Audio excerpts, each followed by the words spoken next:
Buenas tardes a todos. Les damos la más cordial bienvenida. El día de hoy tenemos un evento muy importante para el Colegio de Profesores de Derecho Procesal, así como para el Seminario de Derecho Procesal de la Facultad de Derecho de la Universidad Nacional Autónoma de México. Es para nosotros muy importante tener la presencia de tantas personalidades el día de hoy. Nos acompañan el doctor Raúl Contreras Bustamante, director de la Facultad de Derecho de la Universidad Nacional Autónoma de México. Doctor, muchas gracias, bienvenido.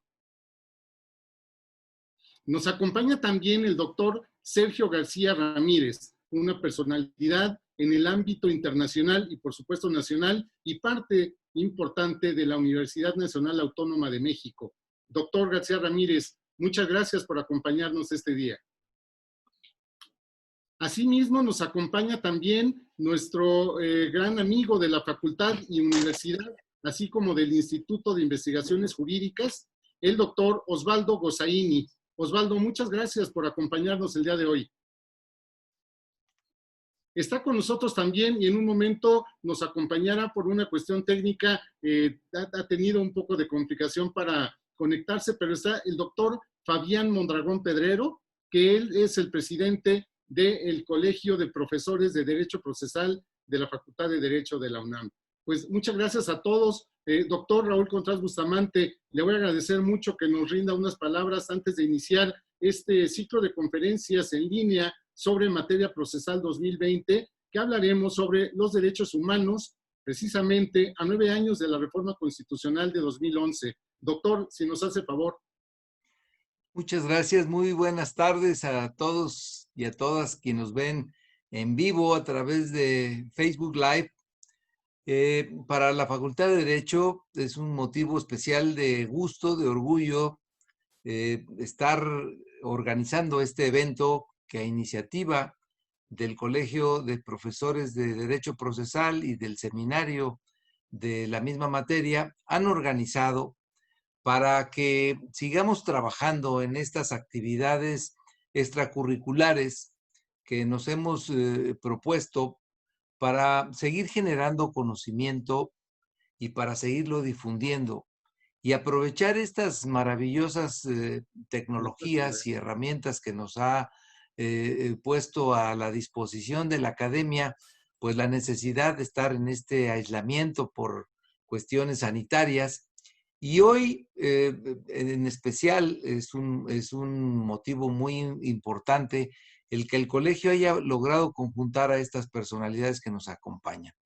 Primero, quiero agradecer a don Sergio García Ramírez, quien es una autoridad en la materia de derechos humanos, quien presidió la Corte Interamericana, haya accedido a platicarnos sobre su visión de los derechos humanos a raíz de que en este mes de junio se cumplieron 9 años de la reforma constitucional que en 2011 vivió nuestra Carta Magna y que realmente fueron un parteaguas que movieron todo el sistema jurídico nacional. Y lo mismo agradecerle a nuestro querido amigo de México, amigo de la Universidad, de la Facultad de Derecho, Osvaldo Gossaini, que haya aceptado desde Sudamérica comentar a la lejanía cómo se ve esta reforma desde la óptica de los derechos humanos de nuestros países hermanos, especialmente desde Argentina. Él es un muy destacado procesalista que tiene una gran trayectoria, tiene 2 doctorados y que siempre ha sido una autoridad que ha estado muy compenetrada en estos temas.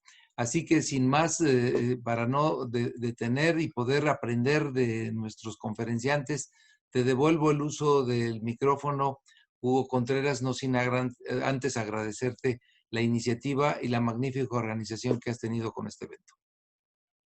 Muchísimas gracias, doctor. Pues gracias a usted por darnos la oportunidad de poder tener acceso a todo lo que la facultad tiene, con lo que contamos y poder, sobre todo, pues acercar a toda la gente como se ha venido haciendo con estas reuniones, como usted las han adoptado, presenciales, virtuales. Así es que, pues demos comienzo y efectivamente el tiempo es de los ponentes. Así es que agradeceré mucho al doctor Sergio García Ramírez, quien es investigador por parte del Instituto de Investigaciones Jurídicas y forma parte de nuestra universidad.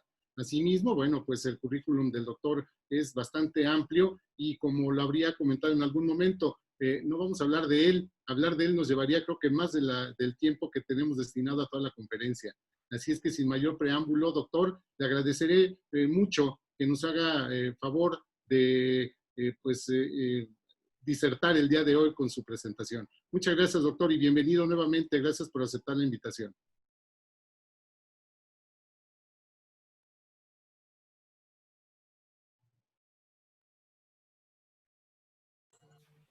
¿Me escuchan ustedes? Listo. Sí, doctor, muy bien. Bueno, muchas gracias por recibirme en este foro. Muchas gracias al señor director de la Facultad de Derecho, mi respetado y querido amigo. También, por supuesto, a don Raúl, a don Hugo Contreras Bustamante, a don Fabián Mondragón y a el doctor Osvaldo Gozaini. Es un honor acompañarles en mi calidad de antiguo profesor por muchos años, y me sigo sintiendo parte de este núcleo académico de la Facultad de Derecho, a la que debo el otorgamiento que en mi favor se hizo inmerecidamente, pero generosamente, de la condición de profesor emérito. Gracias a la facultad, que es mi facultad, que es mi hogar académico, pero también lo es el Instituto de Investigación Jurídica. Todos ellos son los brazos amables, generosos de la Universidad Nacional Autónoma de México. Bueno, no quiero ocupar más tiempo en esto, sé que es muy limitado y prefiero abordar inmediatamente el tema que se me asignó, agradeciendo que se haya planteado ese tema para que yo pudiera hacer algunos comentarios muy modestos. Estamos invocando en este acto un proceso y un acontecimiento, me parece. El proceso es la presencia constante y persistente de los derechos humanos en el texto de las constituciones. Los derechos humanos son el tema primordial de una constitución. Es relevante, por supuesto, la organización del Estado, pero el motor, el alma de la constitución son los derechos humanos. Y cuando hablamos de formas del Estado o de reformas del Estado, debemos pensar en la forma en que esas reformas o esas formas pueden servir a la práctica, a la expresión de los derechos fundamentales de los seres humanos. Así se ha recogido en nuestra tradición constitucional. La primera carta fundamental del país, con una vigencia en aquel momento que no pudo ser plena, la Carta de Apatzingán de 1814, habla de los derechos naturales del ser humano y dice, recogiendo una tradición de los textos fundacionales universales, dice que la función de la sociedad política, la misión de la sociedad política, diríamos del Estado, es la protección y el amparo a los derechos fundamentales de las personas. En esta trayectoria se colocó claramente también la Constitución de 1857, en su artículo primero, nada menos, y en la misma línea está ahora nuestra Constitución de 1917 a través del texto de su artículo primero, igualmente reformado en el año 2011. Este es un proceso de constitucionalidad de los derechos humanos, pero ahora vamos a abordar el acontecimiento. No solamente el proceso, sino también el acontecimiento, que es la emisión de la reforma que se hizo en 2011, una reforma realmente muy trascendental, de la cual han derivado muchas normas y muchos hechos. No omito decir, desde luego, que aquí hay un claroscuro, creo que siempre lo hay en nuestro caso, hay sectores luminosos y otros que se mantienen sombríos, pendientes de una aplicación total y efectiva de los derechos fundamentales. El abogado de hoy, decía nuestro recordado amigo Héctor Six Fierro, también profesor de la Facultad de Derecho e investigador del Instituto de Investigaciones Jurídicas, debe ser jurista, sin duda, pero también debe ser sociólogo. Debe estar muy atento al movimiento, al impacto de las normas en la vida de la sociedad. Recibir de la sociedad los apremios que deba y, desde luego, proyectar sobre la sociedad el imperio de estas normas. Ahora, dos palabras sobre el significado y la trascendencia de la reforma de 2011. Se ha dicho que representó la inclusión de un nuevo paradigma en nuestro texto constitucional, el paradigma del antropocentrismo, para usar la expresión de Peter Haberle. Yo tendría alguna reserva frente a esta indicación porque no es necesariamente nuevo ese paradigma, es el paradigma que aporta nuestra tradición, acogido y fortalecido en 2011. a través de un proceso en el cual reapareció el justnaturalismo frente al positivismo de 1917. Sé que el tema es controvertido, sé que el tema es polémico, y por eso, más que hablar, digamos, del justnaturalismo, del positivismo, prefiero decir que nuestra Constitución se funda en el reconocimiento de la dignidad humana, que es un concepto que entiendo es igualmente potable, digámoslo así, para positivistas y justnaturalistas. En varias constituciones del mundo se ha incorporado ese concepto, ese tema, la dignidad humana, que también está mencionado en nuestra Constitución. Si algún día hay nuevas reformas, valdría la pena que se incluyese en nuestro texto constitucional de una manera más enfática el reconocimiento básico de la dignidad humana como cimiento del orden constitucional y como fundamento, por supuesto, de los derechos humanos y de la organización y las atribuciones del Estado. Esta inclusión en el año 2011 corresponde a un proceso también de decisiones, de transformaciones y de nuevos desafíos que ha tenido a su cargo la sociedad mexicana y el Estado a su servicio. Concierne a una convicción político-jurídica que obliga a todos a acciones consecuentes, a todos, quiero decir, sociedad y autoridades, sociedad y Estado. En algún tiempo México se mantuvo con alguna reticencia frente a la intervención de órganos internacionales o de la normativa internacional, porque no podíamos olvidar, y no hemos olvidado, el trayecto de nuestra historia, situaciones que en el pasado nos agraviaron. Pero hoy día hay una admisión franca del orden jurídico internacional, sin que esto derogue en absoluto, por supuesto, el concepto de soberanía. Las aportaciones que hizo la reforma de 2011 han sido numerosas, muy relevantes, algunas de ellas verdaderamente profundas. Propuso una definición o definiciones o identificaciones claras de las obligaciones del Estado, de respetar, garantizar los derechos fundamentales de los individuos y reparar los quebrantos que estos sufran. Reparación que trae consigo la alusión a la responsabilidad del Estado, también incorporada con franqueza, con claridad en el texto constitucional. Este deber de respeto, esta garantía de los derechos humanos y esta obligación de reparar está atribuida a todos los niveles del Estado mexicano, es decir, a los distintos niveles o planos del Estado y también, desde luego, a los órganos constitucionales autónomos. Donde sí habría un planteamiento muy novedoso, un nuevo paradigma, si se quiere recuperar esta expresión, es en la aportación de la doble fuente, la clara aportación. Existía en el artículo 133, pero ahora con énfasis y profundidad llegó por artículo primero la aportación de una doble fuente de nuestros derechos fundamentales. Una fuente nacional atenta a nuestra tradición, a nuestra mejor tradición constitucional, y una fuente internacional. Esto implica un internamiento, una internación de los tratados internacionales en el orden jurídico mexicano. Aquí sí tenemos, sin lugar a dudas, un paradigma a recoger y a comentar. El nuevo derecho, el nuevo orden internacional que aporta al estatuto contemporáneo del ser humano grandes novedades, grandes dones que forman parte ya de eso que he llamado un estatuto del ser humano en la etapa contemporánea y que enlaza, por cierto, con los puentes por los cuales se comunica el orden internacional con el orden nacional. Los puentes, así los he llamado, constitucional, legal secundario, jurisdiccional, político y cultural. No me quiero detener en esto porque sería una larga exposición la que tendría que acometer.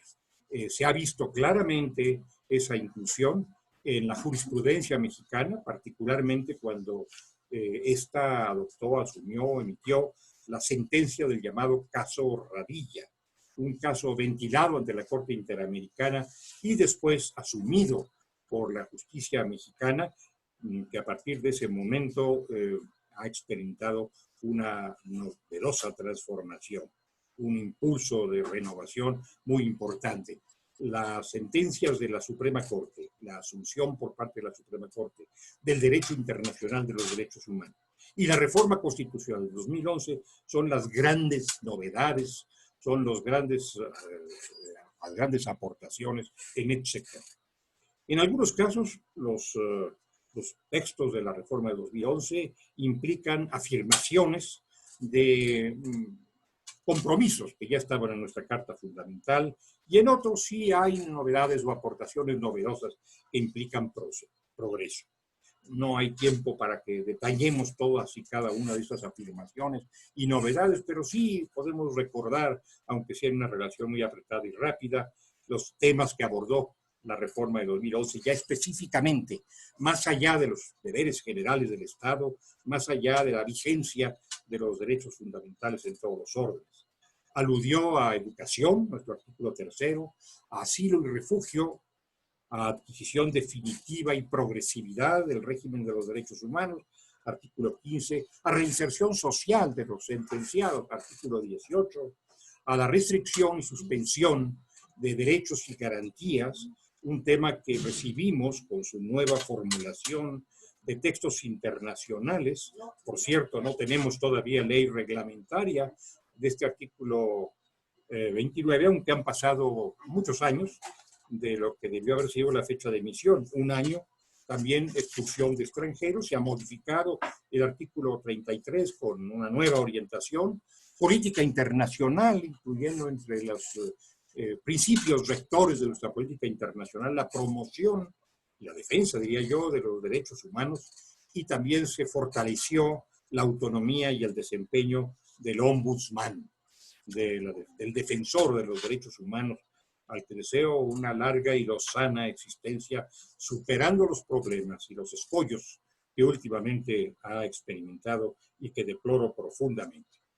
Hay algunos temas pendientes de inclusión que quedaron fuera de la reforma constitucional, y con esto terminaría para dar espacio a la intervención de mis queridos maestros y colegas en este coloquio.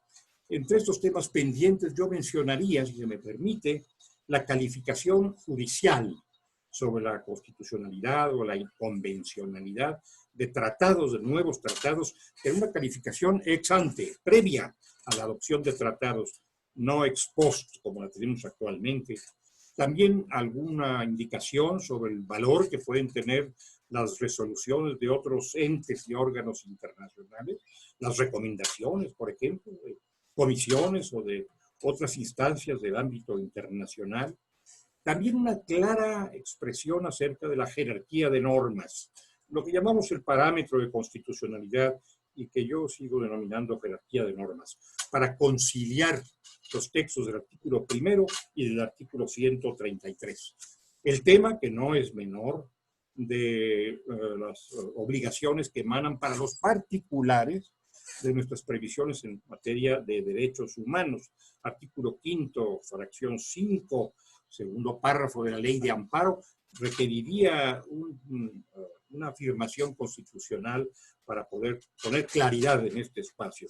Y también una alusión, esto ha hecho de menos, al control de convencionalidad, una gran figura de nuestro tiempo que ha ganado terreno y que merece ser incorporada, creo yo, en el texto constitucional, en la inteligencia de que, a mi modo de ver, el control de convencionalidad no está totalmente abarcado o incluido en el control de constitucionalidad, sobre todo en la medida en que la convencionalidad o el control de convencionalidad pretende incorporar al plano americano o al plano mundial un jus comune, pretende asumir un jus comune. No es esta la pretensión del control de constitucionalidad, sí debe ser el control de convencionalidad, y me parece que convendría que hubiera alguna guía, algún guión para este control de convencionalidad en el plano constitucional, deslindando acatamiento de control, que son dos cosas diferentes, y estableciendo quiénes están legitimados para ejercer el control de convencionalidad, que a mi modo de ver no podrían ser todos los órganos y agentes del Estado. Y finalmente, los efectos de ese control en cuanto a inaplicación, expulsión o remisión de temas a órganos que resuelvan como órganos supremos, superiores, que califiquen no solamente constitucionalidad, sino precisamente convencionalidad. No voy más lejos porque sería prolijo y reitero mi agradecimiento profundo por la invitación que recibí, que mucho me honra, mucho me estimula. Un saludo al doctor Alberto Fabián, que ya está en la pantalla, y mi renovado aprecio al señor director, a mi facultad y a todos y cada uno de ustedes. Muchas gracias. Muchas gracias, doctor. Muchas gracias por su participación, como siempre, incluyendo figuras jurídicas que pues usted hace que todo parezca fácil. En realidad, una reforma tan importante en tan pocos minutos, y bueno, pues da para mucho más, como usted lo comentaba. Ya tendremos oportunidad para seguir trabajando en estos temas y volver a retomar esto, porque no es suficiente en una sesión de tan poco tiempo. Pero bueno, doctor, le agradezco mucho su participación y el haber aceptado nuestra invitación. Muchas gracias. También quiero comentar, ya lo mencionaba el doctor García Ramírez, está con nosotros el doctor Fabián Mondragón Pedrero, un gran profesor, impulsor de todo lo que hacemos, es uno de los grandes motores dentro de la facultad, sobre todo el impulso que da el derecho procesal. Doctor, muchas gracias por unirse. Como siempre lo decimos, la tecnología a veces nos traiciona, pero me da mucho gusto que esté con nosotros y contar siempre con su apoyo, doctor. Le agradezco mucho. Y bueno, pues continuando con el programa, le doy la bienvenida al doctor Osvaldo Gozaini nuevamente. Osvaldo, gracias por estar con nosotros. Mencionábamos también al principio, hablar de nuestros invitados el día de hoy nos llevaría también varias sesiones, pero Osvaldo diría que es egresado de la Universidad de Buenos Aires, porque a pesar de que estudió en la Universidad de La Plata, en realidad, pues gran parte de su desarrollo profesional ha sido en la UBA. Pero decir que es de una o de otra universidad sería hablar muy poco de Osvaldo. En realidad creo que lo hemos adoptado, no solo en México, sino en varios países a lo largo, no solo de América Latina, sino de Europa y de otros lugares. Así es que, pues sin más preámbulos, Osvaldo, muchas gracias por estar con nosotros y adelante con tu ponencia. Muchas gracias. Bueno, muchas gracias, Hugo. Muchas gracias a los grandes y queridos amigos que tengo allí en México, Raúl, Sergio, que ya los saludé, y ahora a mi querido Fabián, que definitivamente este año, que en el mes de noviembre íbamos a reunirnos para hacer un nuevo encuentro, ya el 5º encuentro de la Universidad de Buenos Aires con la Universidad Autónoma de México, lo vamos a hacer como esa canción, ¿Quién me robó el mes de abril? Vamos a decir, ¿quién me robó el año 2020? Pues bien, la desgracia, pero tiene estas formas de confraternizar, y yo me seguiré sintiendo siempre en México como un cuate, ¿no? Y así espero que seguir siempre. Y bueno, conozco y le pedí a Hugo hablar un poquito de esta reforma que trajo un cambio copernicano para México, pero que también significó dividir lo que era el espacio americano en dos lugares que teníamos coincidencias muy importantes, Argentina y México, y que después de la reforma del 2011, México comenzó con ello a tener una intervención mucho más cercana al resto de los países latinoamericanos, yendo hacia la unificación de los sistemas procesales. En Argentina ustedes saben que tenemos 23 provincias y tenemos 25 constituciones. Ustedes dirán, ¿por qué? Una en cada provincia, más la Ciudad Autónoma de Buenos Aires, lo que es hoy la Ciudad de México. Nosotros éramos la capital federal y ahora es la Ciudad Autónoma de Buenos Aires con su propia constitución. Súmenle la Constitución Nacional, y ahí tenemos un panorama que nos hacía similares también en la diversidad de códigos procesales y códigos procesales penales con México, pero que de golpe fueron cambiando estas coincidencias para encontrarnos ahora alojados en el sur de este continente con un régimen similar al de Estados Unidos, pero muy distinto. Sergio les habría hablado recién de toda la importancia, el cúmulo de normas y de preceptos que suman conjunto de valores también que trajo la reforma del año 2011. Esa constitución que se puso en funcionamiento, que hizo, yo recuerdo por mi habitualidad de estar allí anualmente, las discusiones en el seno de la Corte si esto era control de constitucionalidad y control de convencionalidad, si era uno u otro, si uno sustituía al otro, hasta que obligó a esa sentencia de unificación que quiso poner un poco las cosas en claro, pero que yo voy a coincidir con mi querido Sergio García Ramírez en que no se ha precisado aún bien el territorio que tiene este artículo primero. Y quizás, y este había sido el contenido que le había pedido a Hugo de referenciar en esta breve exposición, era el impacto que había tenido no solo este artículo primero, sino también un hecho que ha pasado inadvertido, pero que tiene un predicamento importantísimo, que fue cuando en el año 1998 México aceptó la jurisdicción contenciosa de la Corte y ello le permitió justamente incorporar en el derecho interno principios, valores y la propia jurisprudencia que creó desde Mirna Chang, Arellano García, Almonacid Arellano, con Chile, el tema del control de convencionalidad, y que luego en el caso que desarrolla tan eficazmente Eduardo Ferrer MacGregor en un voto separado, cuando se habla de el caso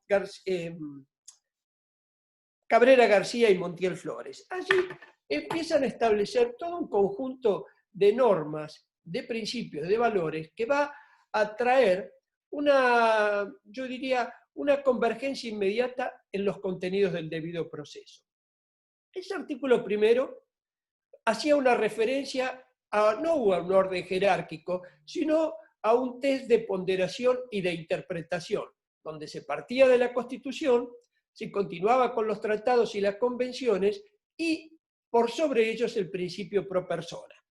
Esto trae una coincidencia inmediata acerca de dónde está el primer lugar, los derechos humanos.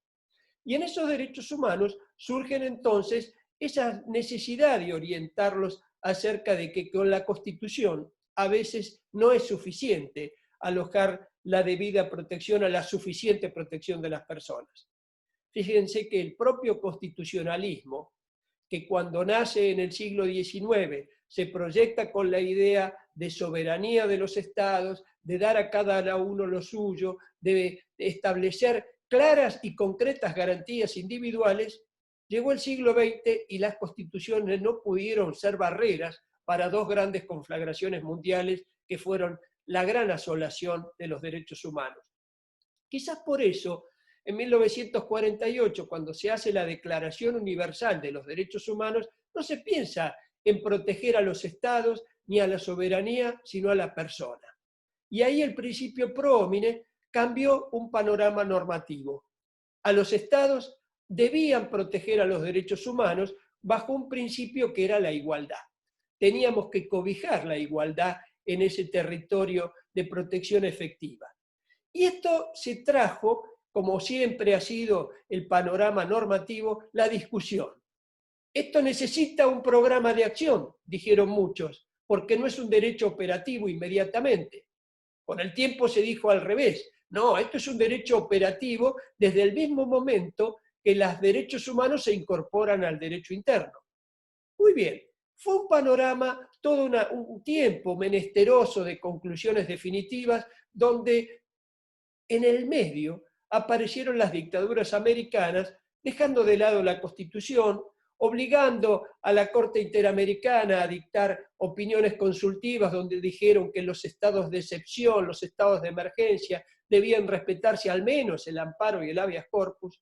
Recuerdan la opinión consultiva 8 y 9, hasta llegar a un momento donde creo yo que la Corte Interamericana, de la mano de Fixamudio, ya en los 3 primeros fallos contenciosos, empiezan a delinear lo que era una necesidad para todo el mundo. No hay protección posible de los derechos, por más que estén constitucionalizados en tratados y convenciones, por más que estén incorporados como un derecho natural de las personas, si no tenemos una vía donde reclamarlo y un juez que nos escuche. Ese famoso debido proceso es lo que está necesitando en Latinoamérica de una comprensión y no de leyes que lo reglamenten. Porque si establecemos leyes para el debido proceso, lo que vamos a tener es la necesidad del legislador de dar definiciones que pueden no ser simétricas en todo el país, en toda Latinoamérica, por tomar una referencia.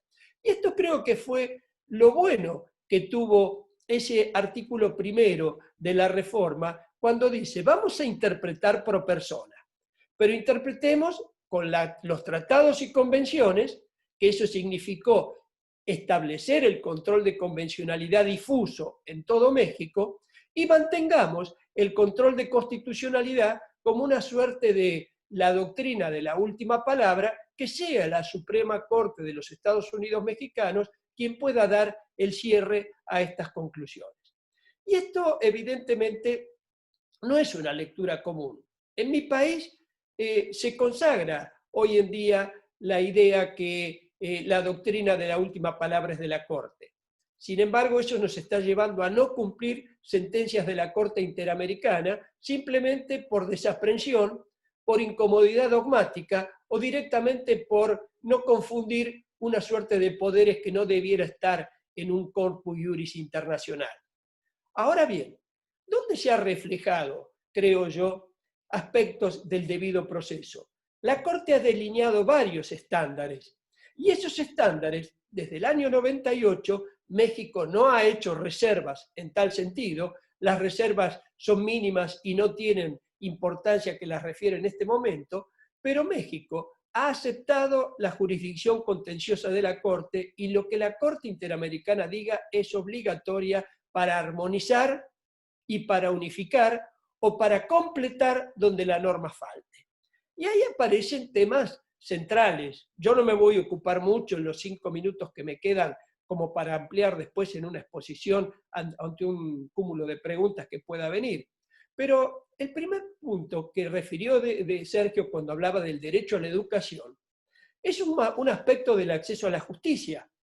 El acceso a la justicia no es acceso a los jueces, lo es en una parte, pero el acceso a la justicia significaba, como lo dijo Mauro Capelletti en el famoso trabajo con Brian Garr de varios volúmenes sobre el Access to Justice, donde él decía que hay que educar en derechos humanos, porque derechos que no se conocen son derechos que no se ejercen.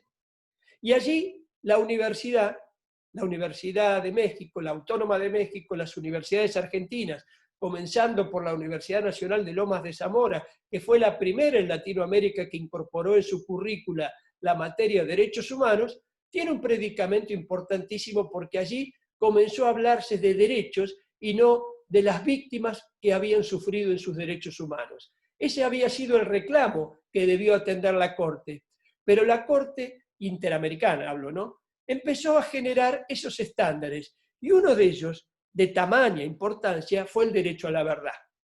Ese derecho a la verdad que ha sido tan discutido en la filosofía del derecho, que fue tan, en materia procesal, tan debatido entre las dos escuelas nacidas después del Código Italiano del 40, que repitiendo lo que había dicho el Código Procesal alemán de fines del siglo XIX, incorporaron a la verdad como un objetivo del proceso, empezaron muchos a decir, pero ¿hay verdad en el proceso? Lo decía Eduardo Couture desde 1941, desde Uruguay.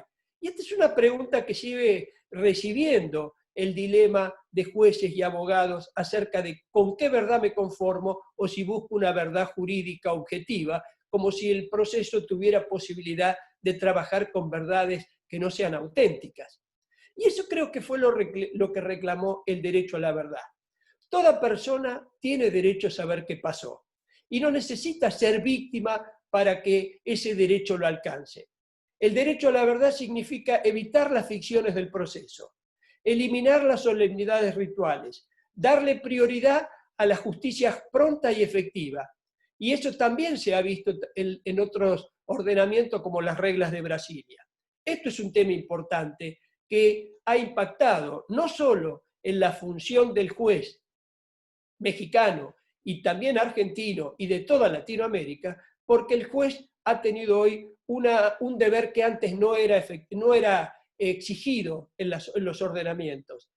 No es solo la paz social, es hacer justicia pronta y efectiva, una justicia que le llegue al justiciable y que la pueda comprender en ese derecho a tener una sentencia razonable y debidamente fundada. Por supuesto, sigue habiendo alguna necesidad de esclarecer el alcance de algunos procesos en especial. Hablo del amparo constitucional, que en estos tiempos de pandemia es la única herramienta que ha quedado al alcance de la mano de los abogados y de los jueces que han tenido que resolver estas situaciones angustiantes frente a ese mal que no lo conocemos y que no sabemos con qué herramientas sanitarias atacar. Pero judicialmente no ha habido restricciones, ha habido obligaciones alimentarias que se dejaron de cumplir. Hay un territorio enorme de situaciones que el amparo debió salir a custodiar. Y algunos han creído que este amparo era un juicio contencioso, que no era un amparo de defensa constitucional. Entonces, ese amparo que nació en México y que se ha ordinarizado, y ese amparo que en Argentina nació de la pobre jurisprudencia y se ha convertido en la primera herramienta de nuestro país, ha tenido evoluciones asimétricas. Ha decrecido la importancia en México para tomarlo como la primera y eficaz labor de la técnica, pero no está trabajando bien constitucionalmente, y perdonen, pero como les dije antes, me siento un cuate y con cierta experiencia como para decirlo. En cambio, en Argentina, en apenas 17 artículos, tenemos un amparo que está funcionando. En fin, esta función constitucional de los jueces tiene predicamento y función y asentamiento en este artículo primero que nació en el 2011. Lo que me parece a mí es que no ha impactado en el otro parte de la obligación. También el abogado tiene que cambiar su rol de litigante para la controversia pura. Hoy el abogado necesita colaborar en esa búsqueda de la justicia. Las barras de abogados tienen que empezar a enseñar que colaborar no es solo mediar o arbitrar, también se necesita un espíritu de colaboración, donde estamos viendo cómo en todo el mundo, y de la mano allí de Michele Tarufo, se está yendo en contra de la carga de la prueba. Eso que lleva al proceso a ganadores y perdedores y a no encontrar jamás una razón pura por qué gané, si tengo razón o simplemente es porque fui más hábil y derroté al otro, con ese sentido de que en el proceso se gana y se pierde. Esto es lo que creo que tiene que cambiar. Pero por eso creo que ese artículo primero, coincidiendo un poco con Sergio en cuanto va refiriendo con mucha más experiencia del ordenamiento local, tuvo un impacto, fue una bisagra, fue un parteaguas, como decimos aquí en Argentina, cuando algo cambia copernicanamente una razón o un principio. Pero me parece que hay que seguir trabajando ahora en el territorio de lo que lo aplican, los jueces y los abogados. Bueno, creo que me excedí un poquito, pero no mucho. Gracias. Muchas gracias, Osvaldo. Muchas gracias por tu participación.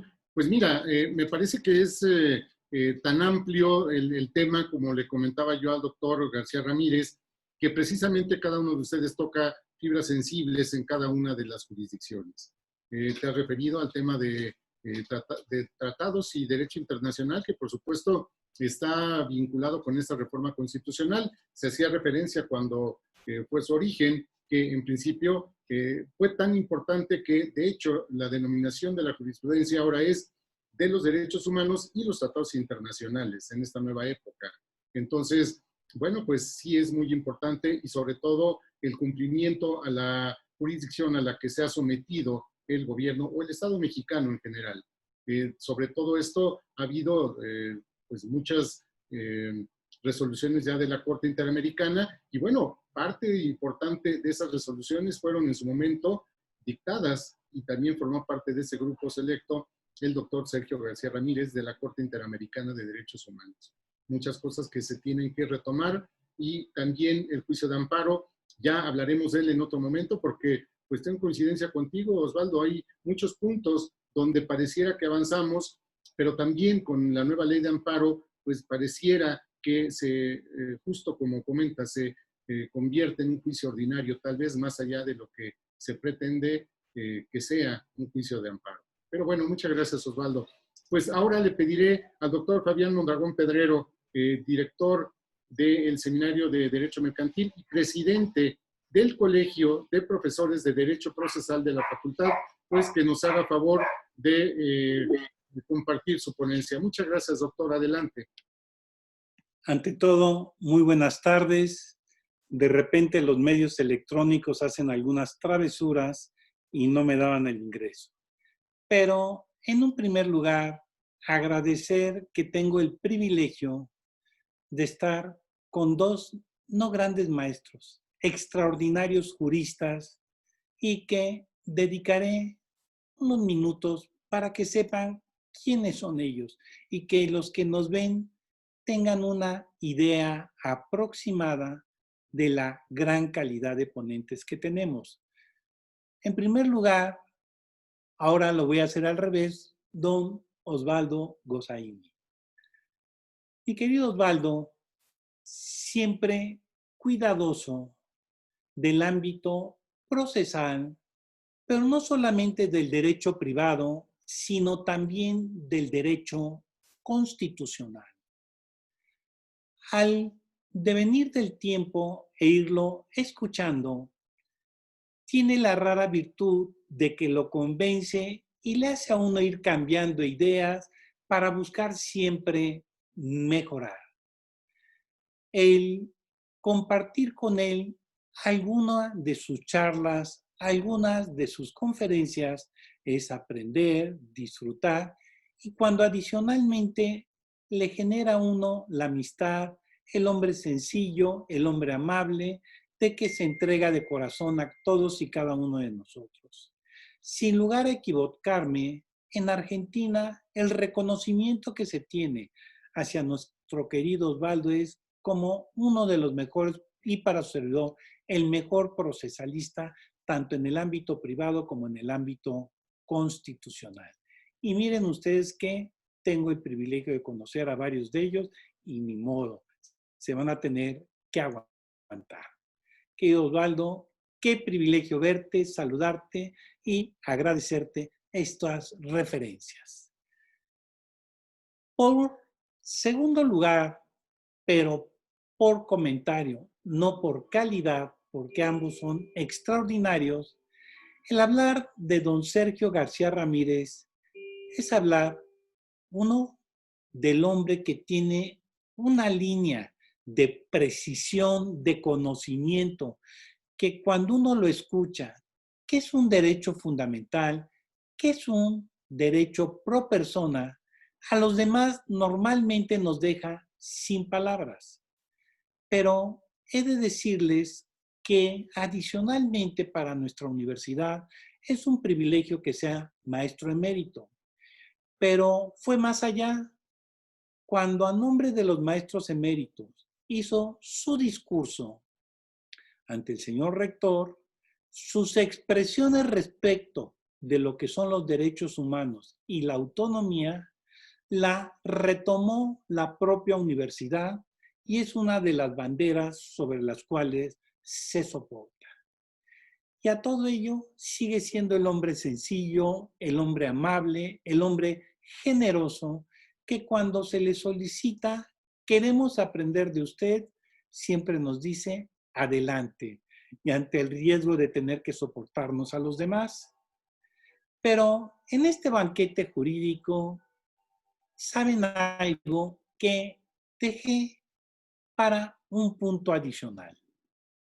El señor director de la Facultad de Derecho, Raúl Contreras Bustamante, constitucionalista.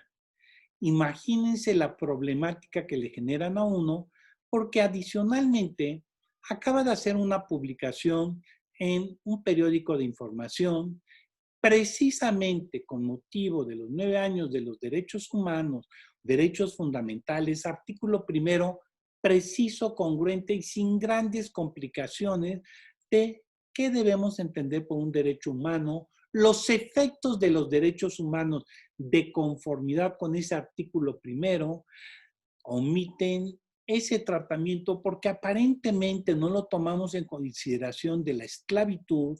Sin embargo, son uno de los especialistas dentro del área constitucional y además se da tiempo para ser director de la Facultad de Derecho. no he de desaprovechar el tener a don Hugo Contreras Lamadrid, que en su trayectoria maneja 3 ámbitos fundamentales. 1, el ámbito procesal; 2, el ámbito académico; y 3, cómo nos fue enseñando en su momento lo que en el tratamiento constitucional fueron los medios alternos de solución de controversias. Con esta presentación inicial, antes de que se me acabe el momento de hacer una expresión, les comentaré, miren, la base o soporte de lo que sucedió el 10 de junio del año 2011 y que el día 12 produjo sus efectos, efectivamente fue un gran cambio que se generó. Un gran cambio porque entender lo que eran los derechos humanos, lo que era en un momento dado el principio pro persona. Y qué fácil decir en este principio pro persona, cuando un juez, una autoridad tenga que elegir qué norma debe de aplicar, tiene la obligación de aplicar la que le favorezca al individuo, sin importar la jerarquía de la legislación aplicable. Aquí, ¿qué sucede?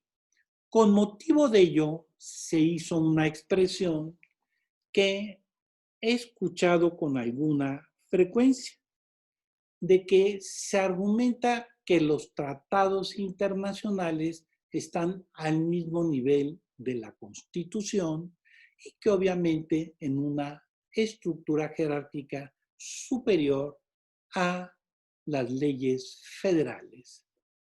Para su servidor, por la ignorancia que tengo normalmente de estos conceptos, le diré que en realidad los tratados internacionales, esas convenciones, ese principio de convencionalidad que también integraré, son elementos de ponderación y de interpretación. Vean cómo aprendí de inmediato de don Osvaldo, me agradaron esas palabras y efectivamente el tratado me sirve para ponderar, para integrar en la propia Constitución el elemento fundamental, que son los derechos humanos.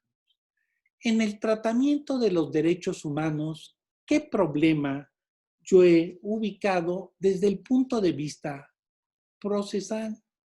Fue sencillo señalar principios de universalidad, de interdependencia, indivisibilidad, progresividad. Pero, qué grave cuando tenemos que ver en esa progresividad.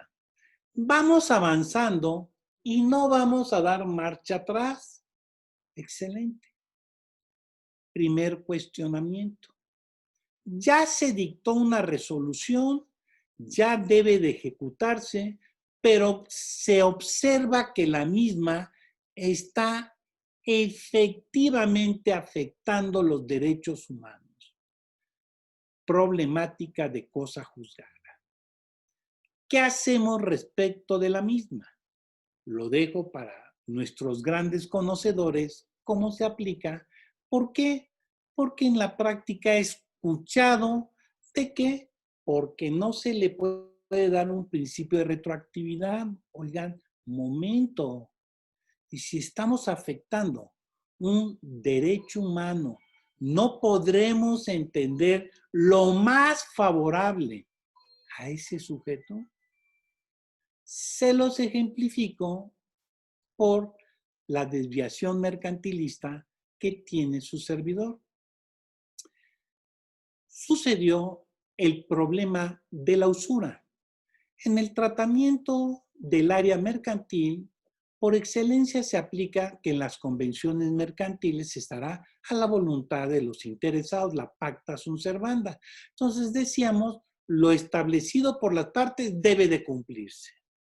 Pasaron los años, veíamos que habían excesos, pero el 78 del Código de Comercio no los daba.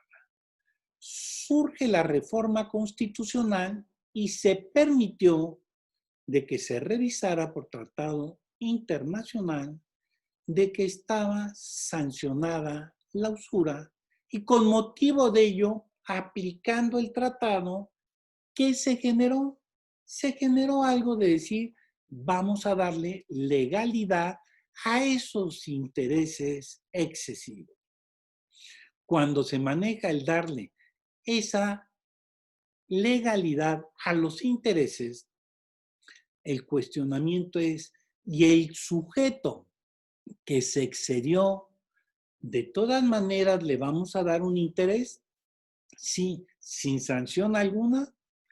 ¿Qué acontece? El más legal hubiera sido un 6 anual en materia mercantil, pero los inversionistas, el interés de las instituciones financieras, se desenvolvió para decir, ¿saben qué? ¿Por qué no utilizamos el CAT? ¿Por qué no el medio de las tarjetas de crédito? ¿Por qué no utilizamos en un momento dado de los créditos hipotecarios? Y tuvieron el medio para su aplicación. Y porque sea el de las instituciones financieras por usos bancarios y mercantiles, ¿realmente será legal? Vean los intereses que pagan por una inversión y cuándo la institución financiera lo genera. Pero viene otra problemática antes de que se me concluya el factor tiempo, que es la siguiente. Miren, se tocó la problemática fundada en esa estructura de tipo económico. Sé la importancia que tiene la producción, el intercambio de bienes y servicios, pero no menos importante debió haber sido también evaluar al ser humano. Cuando un ser humano lo obligamos a que en su vida la esté viviendo para pagar y no para vivir, ¿no la estaremos asemejando de alguna manera a una esclavitud? ¿Y qué sería ese párrafo tercero del artículo primero constitucional? ¿Qué he buscado con esta pequeñísima charla? Que hay mucho que hacer, que sin lugar a dudas los grandes conocedores constitucionalistas nos vinculan con el artículo primero, el principio pro persona, el tratamiento de la convencionalidad.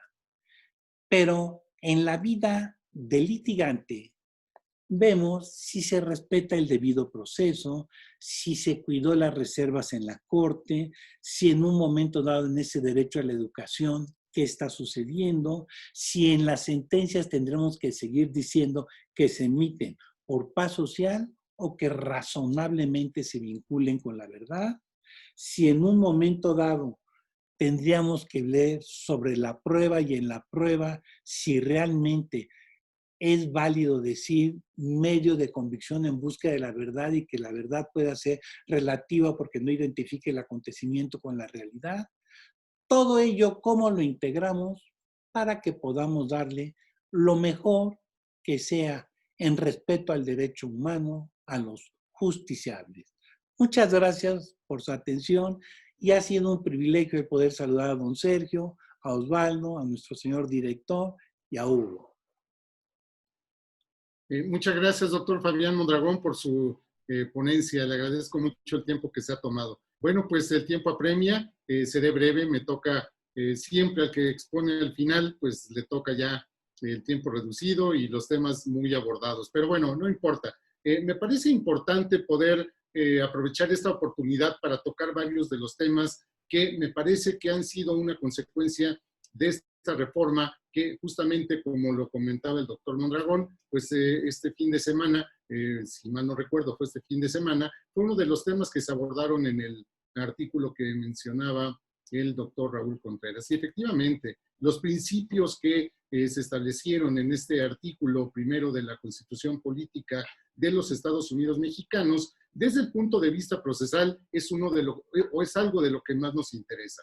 En primer lugar, tendríamos que hacer un análisis comparativo y el derecho comparado, así como la aplicación que se ha dado tratándose de temas estudiados, analizados y resueltos, tanto por la Comisión en un primer momento como por la Corte Interamericana de Derechos Humanos, deberán de tener aplicación en la jurisdicción nacional. En ese sentido, hemos visto cómo se ha avanzado, pero en particular me gustaría hablar de uno de los principios importantes que tiene que ver con la progresividad. En ese sentido, vemos que se han asumido responsabilidades no solamente a nivel jurisdiccional, sino a todos los niveles en la República Mexicana se han ido adoptando o se ha ido aplicando este principio. Lo vemos de manera específica, por ejemplo, en el caso de nuestra universidad. Se ha avanzado mucho en este aspecto cuando hablamos de los mecanismos alternos de resolución de controversias. Tan es así que ya existe una especialidad y dentro del ámbito de los nuevos planes o programas de estudios que se han implementado, también vemos ya como una materia estos mecanismos alternos.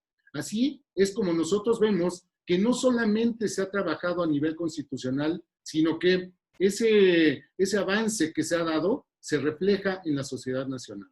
Si algo nosotros pretendemos cuando nos referimos, también se mencionaba ahora, al debido proceso, que las cosas se cumplan, el derecho a la verdad, todo lo que nosotros quisiéramos que un juez, un órgano jurisdiccional llevara a cabo, como es tal vez la investigación, tal vez una participación más activa, todo lo que quisiéramos de un órgano jurisdiccional, ahora vemos que puede tener esa participación, esa aplicación directa con los mecanismos que se han implementado en cada una de las legislaciones en los estados. En el caso de la Ciudad de México, como en la mayoría, se ha hecho referencia precisamente a estos mecanismos alternos. En ese sentido, me gustaría tocar uno de los puntos que pareciera en un momento dado necesitar por algunas opiniones que se tienen o se han llegado a tener de cómo es que se va a aplicar esta situación que tanto favorece, también se ha mencionado, a la ciudadanía, a los mexicanos, pero sobre todo a evitar que los conflictos trasciendan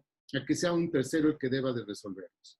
Entonces, siendo partidario de un activismo, no solamente judicial, sino un activismo constitucional, yo lo que sostengo es que no necesitamos que en la ley específica, en la ley especial, se haga referencia a un mecanismo de solución o resolución de las controversias, sino que simplemente, si en la Constitución se mandata a la autoridad a privilegiar ese tipo de mecanismos para solucionar las controversias, así es como se debería de aplicar. Entonces, si nosotros trabajamos en ese aspecto, en ese sentido, para solucionar controversias, para evitar que los juzgados tengan una carga excesiva de trabajo, es donde vemos que efectivamente podemos aprovechar esa herramienta que nos ha dado, por un lado, la Constitución, pero por otro lado, también cada una de las legislaciones. En este momento atravesamos por una situación complicada y vemos que todo es posible cuando, también se ha comentado durante esta charla, existe voluntad de las partes. Tenemos que ver entonces cómo se va a ir adecuando, cómo se va a ir adaptando toda la sociedad, pero también la forma de actuar de los abogados, desde, digamos que los principios que no solamente yo señalaría que se aprenden en la carrera, es un tema de educación, de principios, que debemos de ir viendo que no todo debe de terminar en juicio. Al contrario, sería la fase terminal si lo comparamos con un enfermo.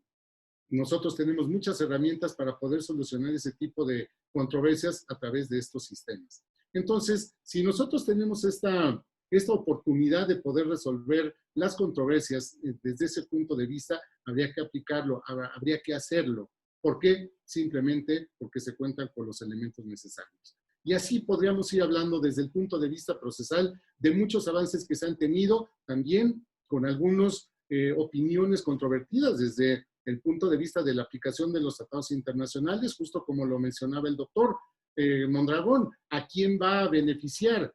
¿Vamos a aplicar a rajatabla un tratado internacional? Bueno, tendríamos que ver al día de hoy cuál ha sido la posición que la Suprema Corte de Justicia de la Nación ha adoptado cuando en un momento dado pudiera haber, yo no diría diferencias, pero sí algunos puntos de vista diferentes entre la Constitución Política de los Estados Unidos Mexicanos y lo que se establece en los tratados internacionales, justamente para que se atienda al mayor beneficio de los justiciables. En ese sentido, yo siempre lo he sostenido y ahora más a partir de esta reforma, que debemos de ser más proactivos en el sentido de actuar siempre en pro y en beneficio de la comunidad, aplicando de manera estricta, pero al mismo tiempo amplia, la parte que tiene que ver con el derecho constitucional y el derecho procesal constitucional, que ahora pues cada vez se extiende más, y vemos que las facultades con las que se ha dotado a los órganos jurisdiccionales a nivel